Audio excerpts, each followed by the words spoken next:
Товардын мыйзамдуулугун, сапатын текшерүү үчүн текшер тиркемесин Play Market же App Store'дон жүктөп, товардын таңгагында жайгашкан маркалуу кодун сканерден өткөрөсүз. Бул учурда товардын аталышы, өндүрүүчү жана продукция чыгарылган өлкө тууралуу толук маалымат чыгат. Эгерде кандайдыр бир бузуулар же сапатсыз товарлар аныкталса, түздөн-түз ушул тиркеме аркылуу даттануу жиберүүгө болот. Бул сапатсыз товарларды сатуунун жолун бөгөйт.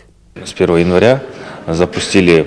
1 январдан тарта жарандар сапатсыз товарга тиркеме аркылуу даттануусун жөнөтө алуу мүмкүнчүлүгүн түздүк.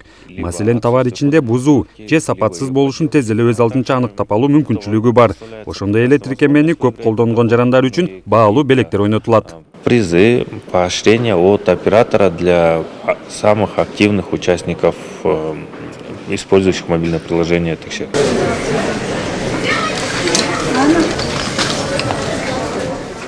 Үстүбүздөгү жылы Гезит, Гүл, Жашылча, нан дүкөндөрүнүн ээлери жана окуу жайлардын ашканалары ККМди колдонбосо болот. Бирок башка ишкерлер 1 мартка чейин фискалдык модулу бар кассага өтүшү керек. 4000 сом получается. Чогуу келип аткан проект бар. Бул биздин 3 банк партнерлор аркылуу дагы чогуу биригип 9000 аппарат акысыз таркатылып атат. Бүгүнкү күндө бул Айыл банк, РСК, Керемет банк. Бүгүнкү күндө эгер салык төлөөчүлөр ККМди кайдан алабыз, ЦТОлордо ККМдер жок экен, болсо дагы баалары бир аз кымбат экен деген болсо, анда ошол 3 банктын бирөөсүнө заявка берип, кезекке туруп өзлөрүнүн ККМдерин алып алышса болот.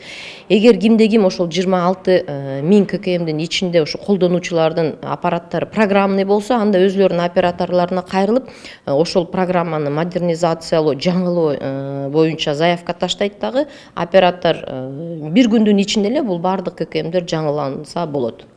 Салык кызматынын чек талап кылып байге утуп кызыктыруучу лотереясы да контролдук кассалык машиналарды колдонуу системасын өнүктүрүүгө чоң салым кошту. Акциянын жүрүшүндө товарларды жана кызмат көрсөтүүлөрдү алууда дүмүрчөктөрдү активдүү талап кылгандар көбөйгөн. Элдин бүйүрүн кызыктырган бул акция алдыда уланат. Лотереянын өткүзүп бүткөндөн кийинки жыйынтыктарына таянып кетсек, жакшы ийгиликтер болгон. Ошого байланыштуу буюрса, быйылкы жылы дагы ошо кызыктыруучу лотереябызды уланталы деген пландарыбыз бар.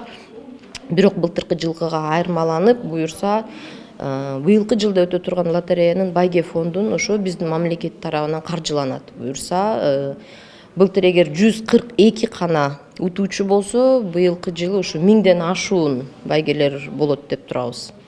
Салык кызматы өткөн жылдын аягында 207 миллиард 901 миллион сом салык жана камсыздандыруу төгүмдөрүн чогултуп, белгиленген пландан 3 миллиард сомдон ашык жыйналган. Мындай натыйжаларга салык төлөөчүлөрдүн санынын өсүшү жана ишке болгон жоопкерчиликтин эсебинен жетишкен. Айдай Ташыбекова, Күмүшбек Куттубеков, СТВ.